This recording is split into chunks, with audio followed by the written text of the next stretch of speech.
So imagine, it's the early 19th century, letters are being delivered by horses, ships are relying on wind power, and the telephone has not been invented yet. The world population is about 1 billion, and it's predominantly a time of colonialism and empire, where power plays out with the sword and guns. But this is also a time when nation states are beginning to get dominant, and the concept of national are beginning to take root. So let's fast forward. It's 2014, and there's more than 7 billion people in the world across roughly 196 countries. More than 1 billion people have crossed an international border last year, and the foreign-born population of the US in the year 2010 was 40 million compared to 10 million in 1970. Now, just to put that into perspective, that's nearly twice the size of Australia. So a whole group of people that at one point or the other owed their allegiance and patriotism to a completely different set of countries. And then there's this fabulous increasing number of polycultural relationships, creating a new tapestry of families that are weaving in multiple concepts of identity into their daily lives. So you're probably wondering, where am I going with all this? So despite all this intertwining, we continue to define ourselves with the concept of modern nation states, which, as I just explained, started taking dominance in the 19th century. Yet we, as Homo sapiens sapiens, have existed on Earth for tens of thousands of years. So it's a relatively new concept, literally a blip on the radar when you think in terms of timescales. We may think that we have gone beyond such archaic concepts and consider ourselves mobile citizens of the world. Yet, the divisions and distinctions between us versus them continues to increase. Sure, the world is shrinking, but strife, prejudice, and bloodshed are on the rise. We appreciate and give lip service to multiculturalism, yet continue to debate if someone is Mexican first or American, liberal or conservative, believing or atheist. We're constantly entrenched and stuck in our parochial views. Coming of age in the 1990s, I witnessed the end of the Cold War, the formation of the European Union, and the expansion of NATO. All of these had a major impact on how a significant population of the world viewed borders, identity, and movement. Now, I was living in Budapest at the time and trying to get a Polish visa, and I was told, go back to your home country to get the visa. So here I am on a study abroad in Hungary, but, my main student visa was for the US. I was holding a passport from Pakistan, and, I only visited that country about, during the December holidays. So I'm thinking, which home country do I go to get my visa? Now, we've expanded movement of travel for many with organizations and institutions like the Schengen. But we've raised the bar for those outside those borders. It's ironic. Facebook was used to spur a revolution in Egypt, yet nations and families continue to be divided across borders, whether you're Sudanese, Palestinian, or Kurdish. I can barely keep track of my own family, who live across 6 countries in 3 continents. They hold 6 different passports that don't coincide with any place they reside in, let alone how they identify themselves. Growing up, I was heavily influenced by my parents, especially my father. I was raised to think in universal terms and how working together, humanity has the capability to reach far greater heights. And this has continued to color my journey. So as I travel all over the world, the most common question I get, like many of you, is where do I come from? And I have to tell you, it's one of the most difficult questions for me to answer in a straightforward manner, because there's so many different ways a person can look at it. I can respond, where I was born, what's my heritage, where I live and work at the time, where my heart is, or where I long to be. My childhood was spent across 2 major world capitals about 7,000 miles apart. And I never felt like I was fully accepted in either. But with my increasing wanderlust, although I felt like I belonged nowhere, I eventually found myself everywhere, with a part of me being discovered in every border I crossed. Whether it was negotiating in the boardrooms of New York City, or experiencing my very first open heart surgery in Tel Aviv, or visiting the cradle of civilization, or actually cradle of humankind in South Africa. All of these have served to really expand my worldview and what it means to belong and define oneself. Now, don't get me wrong. Having our micro-identities, enjoying them, celebrating our heritage is very important. It's what allows us to get to know one another in the glory of all our differences. And it enables us to appreciate the rich cultural fabric of the world. Now, I don't know about you, but there's something to be said. There's something to be said about a foreign accent, relishing a new flavor. Okay, is that no. All right, I'm not going to start taking my clothes off, but.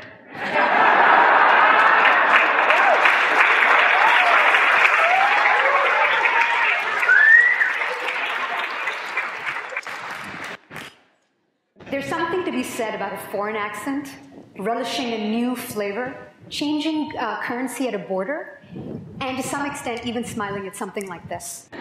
Nation states too have a role to play. They can act as operational units catering to the needs of a population, such as healthcare, clean water, education, or actually they're supposed to, right? But they tend to confine us when competition tightens, resources are scarce, and threats at borders emanate. And in fact, when we start looking at images like this and making such stereotypes our beliefs, then it can be a serious issue. Emphasis on a micro-identity is not enough. And worst of all, it shouldn't become our ideology. Right? We need to shift from this because it forces us to think in terms of drones, sending our sons and daughters to fight wars that are not ours to fight. Why not adopt a macro-identity as caretakers of the planet? Now I have to ask you, how big is your backyard? Is it the home next door? Is it the city, the country? Our backyard needs to be the planet. We're all living in this highly dependent, fragile, or rather codependent ecosystem. Gone are the days when you could sit in the comfort of your own home and not have to worry about what happens 10,000 miles away. Technology, travel, and Twitter have changed all that. What's happening in Crimea right now is impacting someone you know's retirement accounts or net worth as we speak. We made strides, right? We put a man on the moon. We've broken the sound barrier. We've nearly eradicated polio. Soon we'll be vacationing in space. We'll be recording our dreams, traveling the world from our very own living rooms with virtual reality, connecting to the net with smart devices on and in us, and perhaps even touching each other through devices. So no matter what and how you dream of the possibilities or how skeptical you are, our future lives will make today's sci-fi novels look like comic books. Yet, despite all this, we have failed to address issues that are facing the planet, whether it's the rise in extremism, human trafficking, ecological damage. We continue to remain entrenched in our parochial concepts of my country, right or wrong, and all is fair in love and war. But is it? It's one thing to let nations compete in the Olympics, Hong Kong Sevens, or even in GDP. But who is thinking about collaborating as one humanity, leveraging common untapped resources like Antarctica, outer space, the moons, the oceans, for the benefit of us all? Are we going to let our loyalty to our nation supersede loyalty to the human race when 99.9% of our genes are nearly the same?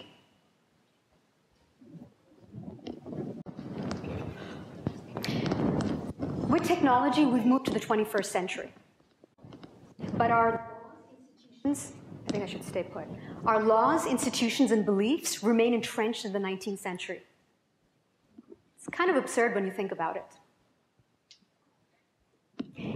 It is exciting to be part of this hyper-connected global world, where news travels nearly as fast as light, where revolutions can be conjured up in days over social networks, where finding the love of your life is only a click away, and where the next billion-dollar idea could come from Kigali or Jakarta. You guys can look it up on the maps. We live in a world where a 55-person technology company could fetch $19 billion, where nearly 40% of the world population is going to be online, and where this year the number of mobile cellular subscriptions are nearly going to be equal to the number of inhabitants on this planet. That is incredible. And the notion of power and identity, or not identity, but the notion of power and influence in this world is very different than the picture of the 19th century I had just outlined. Right?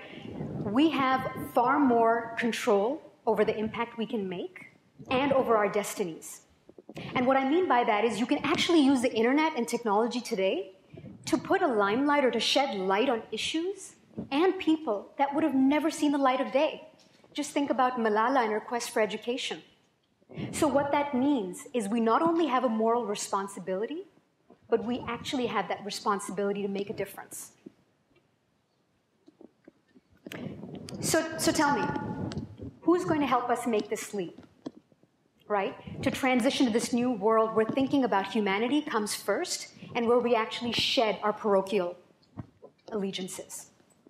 Is the United Nations the right organization? It may have started as such. They made a lot of progress with the Declaration of Human Rights, but their impact was diluted because, once again, they sought to operate in the confines of member states, which replicated the same behaviors. You see, we no longer have a choice. Conflict and strife will continue to increase as we become more global. And what does the alternative look like? Do we wait for the seesaw of hyperpowers continuing to take turns to dominate us once again with their nationalist agendas? Einstein said, we can't, and I'm actually going to paraphrase Einstein, we can't solve problems with the same level of thinking that created them. So I say, let's break the mold. We need a paradigm shift. We need an empowered transnational forum that puts the needs of humankind first. Not more bureaucracy. No such forum exists today. And if it did, what would it look like? Could it have perhaps a council of sages, a concept that my father has created and come up with, which talks about respected and renowned caretakers of the world? Could it be an evolution to the United Nations, but more as a United Peoples Organization? Or could it be a leadership role for a country like the US to play, which in many ways, is a melting pot of the world? So by giving it an opportunity to outline what a future with humankind's interests at the forefront could actually look like. It's not about one group dominating the other, as that will not work. It's about creating a new vision with voice for all stakeholders. Whether we like it or not, a phenomena has started. It's a new global race, but not just for arms and resources. It's for the command and attention of 7 billion sets of eyeballs and competition for audiences. Ideologies are being thought in this space, and the internet is definitely the place where global oneness will play out. This strengthening borderless digital environment is already disrupting powerful economic interests and political regimes. So in this physical world and the virtual world, our present concepts of identity and borders cannot work in their current form.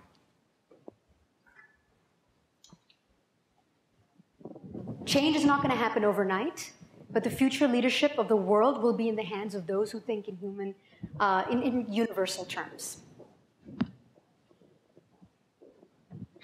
Nature's trying to tell us. Personal experiences are trying to tell us.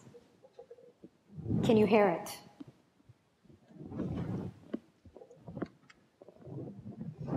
I invite you, well, actually, no, I dare you.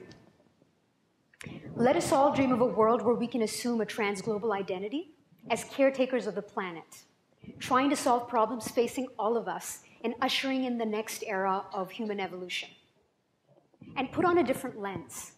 And if you were to see the world through different eyes, what would you see? Would it look something like what astronauts see when they come back to Earth after actually viewing something like that and feel an intense sense of interconnectedness and oneness with everybody on Earth? They don't see any boundaries and distinctions. I don't claim to have all the answers. I'm simply adding my voice to the call for change and proposing some ideas. We only have one home, our planet Earth. So let's take a journey together and look at what some of this transition might look like and what are some ideas behind it. So first of all, we have to change our mental software in terms of how we think, how we view fellow beings, how we solve problems, by questioning the concept of identity as it stands today and putting forward a new design. We must change as individuals if we hope to make a change as a collective. And all of this needs to be reflected in our laws, institutions, education system, and in our relationships. Number two, we need a conscious, organized movement promoting universalism, right? So why not use Facebook, Skype, Twitter, and other tools of social media to either propose or vote in people to this council of sages that I talked about earlier? Unlike any time in history, we get to make our voices count. And we can do this by looking over a list of renowned, universal-minded international personalities whose lives have been an example of working towards humanity's causes and the type of caretakers we would actually want for the planet. Number three, I really want you to think hard about home versus your identity versus where you owe your allegiance. Can all be the same, or can they all be different without contradicting each other? After all, why can't you be Japanese, making London your home, and owing your allegiance to the planet? Many of us are already doing that, and I think many more can benefit from doing that. Number four, we can't expect to thrive in this new world unless we have a common set of values, laws, and rules, right? Those that we all agree to. When we're in common spaces, or rather when we're on the ground, it's okay to drive on the left side or on the right side, and we're doing that.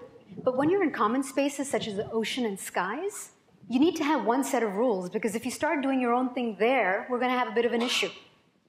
And to do that, we need to really lay down something of a global universal constitution or principle of sorts, with a fresh pair of eyes, putting aside our deeply held views. That'll be very important. Purpose gives meaning to life. What greater purpose could there be than directing the winds of change? Some presidents give an annual State of the Union address. I can't wait for the day when someone gives a State of the World address. Thank you.